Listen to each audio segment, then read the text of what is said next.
Gaafuma rakkoon namarra ga'ee na dhaqqabaa jedhu ijoolleen keenya gaa maaluma dubbanna kan bara kana waan dubbannus dhabne ofittis qaanofne balaa nama tokkootiin baay'ee tokko qaanaa jirra dhugaa dubbachuudhaaf baay'ee ulfaata.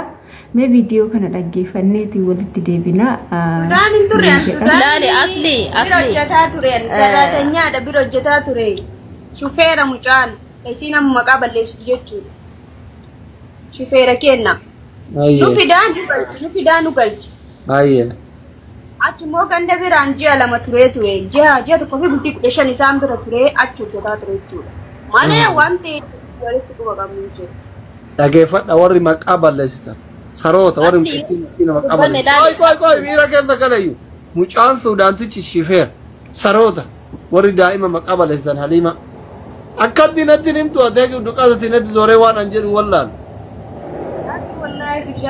Yani osoo yani sanuyyuu ta'e akkamitti dhalate daandii ilmi ji'a shanan baatu Suudaanticha wal'aaf bira taa'ee biraa deeme. Ji'a shanitti ilmi dhalatee guddatee haganagaa siisammoo akkamitti yaada. Silaa mucaan osoo ka Suudaanii ta'e gurraacha ta'uu qaba mucaan diimaa Oromoo fakkaata wallahi dhugaa jira. Argee bar. Laa wallahi mucaan hin bareeda maashaallah maanyaadha maanyaa mucaati laal mucaan maashaallah. Masyaallah Suudanii fakkaata si bira jira mesir xiyyeeffannoo salaale qabrii qabdaan sobiin garuu. Wallahi maashaallah wallahi maashaallah rabbii kana maashaallah mucaani Oromoo fakkaata. Ilma abbaa gadaa. Baratti kokkolfaasu waan gaarii shaggaa hojjetetti fakkaatu. Amma sanis ta'ee kanas. Garuu laali sanis ta'ee kanas asli maaltu jira seete. Rabbi mucaan rabbiin baga nagaan ishii hiikee baga lama taate ishiini. Dursa kan kana an mucattii tana baatii lama dura ishii argeen ture eessatti ishii arge olla fiye kana jirti as na bira dhufte qani tokko karaarratti jetti ishiin qilleensa fudhataa jirti micooti abashaa kenna ijoollee teenna jedheeni gaafadhe naan jette dhufnee walumaanii suuqii kiyya seennee wajjumaan teenye taphachaa oolle kaatee deemte gaafa biraa yoo dhuftu na dhabde ana manaa na dhabde dhuftee na dhabdee deemte ana makaa ergasii kalee galgala gasii irranii wanno jedhee toyoon allaalu ishiidha. Wallahi talaamni kee akka taarifatu wallahi balaan natti bu'e narrifadhe wallahi jechuun ana mashiidhanu maal jedhe yoo sanuu na bira dhufta maana dhoffatte waan kana akka sirra jiru otuu beektu maanaan hin mari'atin anis dubartiidha furmaata itti barbaaduu dandeenya yoo ta'us baate immoo ka maraataa ofii abbaatii dhagaa ture. Waxiin dhumeeree mucattii buddeena maa waxii itti qe'ee buddeena gogaa maa nyaati. Wallahi waxiin hin jira kunoo wallahi bichaa asli lakkii taa'ee gurbaannana wallahi waxii bichaadha.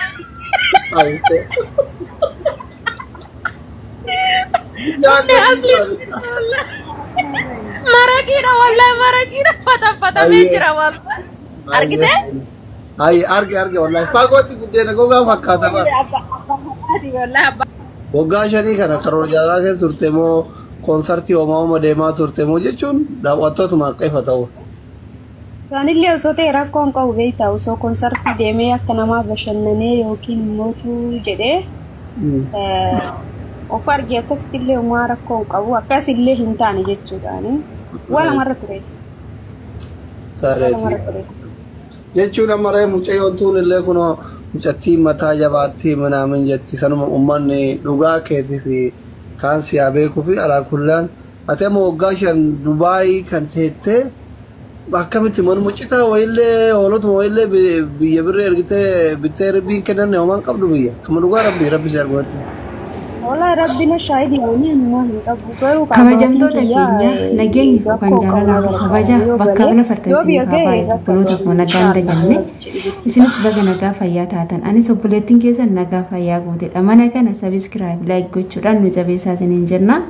Egaa ka viidiyoo hagan arga dhaggeeffatanii kan maal sinii godha baay'ee nama gaddisiisa waan ta'eef jechuudhaan akka kootitti natti dhagaame shamara ta'uu kootan of jibbe jechuudha. Maaliif jennaan gaafuma rakkoo bichaa na dhaqqabaa du'eedha. Odoo rakkoon namarra hin gahin duratti of ilaaluun eecha akka deemnu maal akka goonu adda baasnee beekuun nurraan eeggamu. Obboleettiin keenya kuni ka mucaa kana TikTok irra nan baree jechaarti. TikTok irra wal barani Dubaay keessa jirti.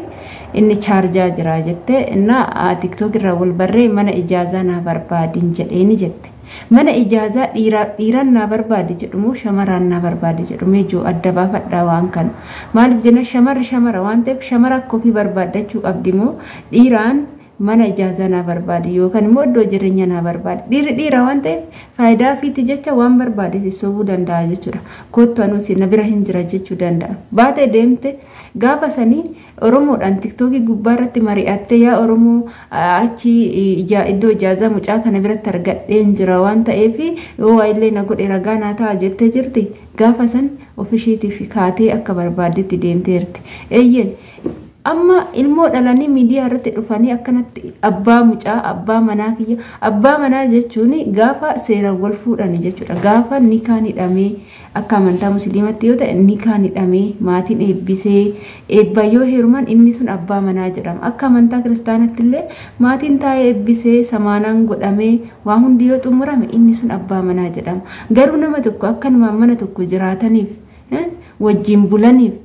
abbaa manaanii jedhama abbaa manaanii guutamee jechuun iddoo gaafii nuti ta'e kanatti isinis naa deebisaa dhugaa rabbii dubbachuudhaaf waan goonu doo ilaallanne jechuudha baay'ee barbaachisaadha har'a immoo rakkoon irra ga'e Oromoo na dhaqqaba Oromoon kun barbirri lafaa hin haru birris hojjetanii ijoolluma akka ishee kanatu kushiinaa madaamii keessatti xaarii hojjetee rakkattoota gargaaraa jira malee Oromoo waaqa ta'ee maallaqni waaqa gadi bu'e san hareetu nama gargaaraa hin jiru jechuudha rakkattoota meeqatu jira beela'aa meeqatu jira biyya keessa jechuudha kan agabuu bulu kan waan nyaatu waan uffatu dhabee qullaa rooba aduu keessa jiraatu jechuudha kan akkasiisan gargaaruun odoo jiru kana asitti quufanii biyyaa ba'anii kaayyoo manaa ba'anii wallaalanii jedhanii fi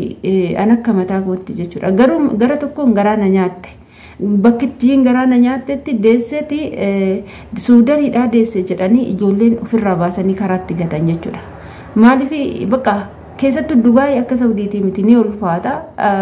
daa'ima dhalanii qabatanii hojjechuunis hin eeyyamu natti fakkaatu Saudii kana mana gaarii yookaan mana miskiina yoo argatan ilmoo ofii wajjin illee dalagachuun ni danda'ama Dubaay garuu akkasii miti jechuudha inni ofirraa baasanii gatanii jechuudha ijoolleen gatan immoo kan waan ilaaffiseef takkamuu fuutee galtee uummatatti fiddee jechuudha bakka kanatti immoo deessee guyyaa torbatti kan gatamte isaan illee gatuu hin qabanii ishiitu dhalee waan ta'eef akka barbaadde taatu nyaata kennanii fi aguma ji'a tokkooti soo ta'e kunuunsanii saniin boodatti haala fala ilmoo isheetti guddifattu immoo barbaaddachuu qabdi malee deessee guyyaa torbatti daa'ima tana baasanii alatti gatuu qaban ture baay'ee garaana nyaatte iddoo sanitti shamara ta'uu kootu baqqanatti dhaga'ame deebi'aati dhalli kun nama dhibuu hin jedhe bi'a ani warruma karaa irratti deemaa dhalu kanatu gaafii natti ta'e maaliif jenna shamarri nuti jechuudha shamara dhala jechuun kun warroota kaawwan yoo laallu bakka baay'ee dhukkubsatu baay'eetti dhaga'ama warroota biyya ormaatti dhalu kana garuu dhalli itti dhaga'amu ani gaafii natti uume jechuudha akkuma arganitti dhalanii akkuma barbaada warra ta'an kana bakka dhukkubbiin itti dhaga'amu natti fakkaate ijoolleen tokko kan ji'aatu yoo itti dhufe baay'ee tokko dhukkubsatu baay'ee makaraa argu jechuudha gariin immoo dhalloomaatti kan fakkaanne jira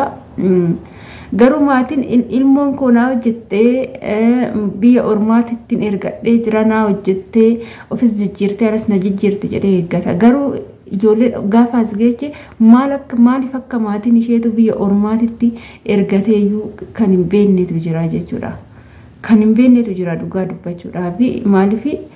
dhiira yoo nama barbaachise gara biyya abbaa ofii galanii maatiidhaan bakka heerumuun barbaada jedhanii heerumuun hin jira waggaa 2 hojjetatanii amma obboleettiin ta'e jedhan waggaa 5 biyya ormaa hojjette jechuudha dhugaa dubbachuudhaaf lukkuu dhuftu hin qabu aga waggaa 5 kana yaaduman biyya ormaa taa'e malee waan takka hin ergine jetti mee ilaala maaluma dubbattu mee kana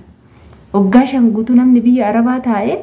wanna takka namni hin qabne mee maaltu isinitti dhaga'ama baay'ee namatti ulfaata dhugaa rabbii dubbachuudhaaf bakka namni tokko yaaduma biyyuma ormaa jedhamee biyya ba'ee bakka akkuma argetti jiraata jechuudha adaraa keechan obbaraa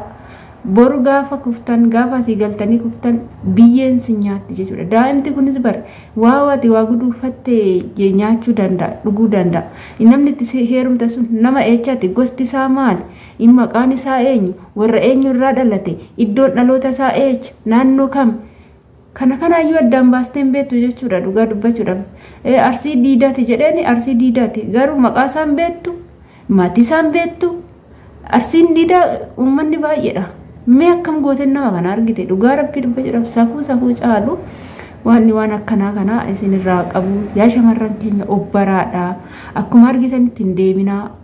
waanuma isinitti fakkaate hin hojjetinaa isinin jechuu jaaladha ani viidiyoo koo asumarraa nan goolafa yoon balleechaa qabaadhe yoon dogongora qabaadhe dhiifama naa godha na uffalchaa isinin jechuu jaaladha waan wajjin turtaniif immoo ulfaadhaa galatuumaa baay baay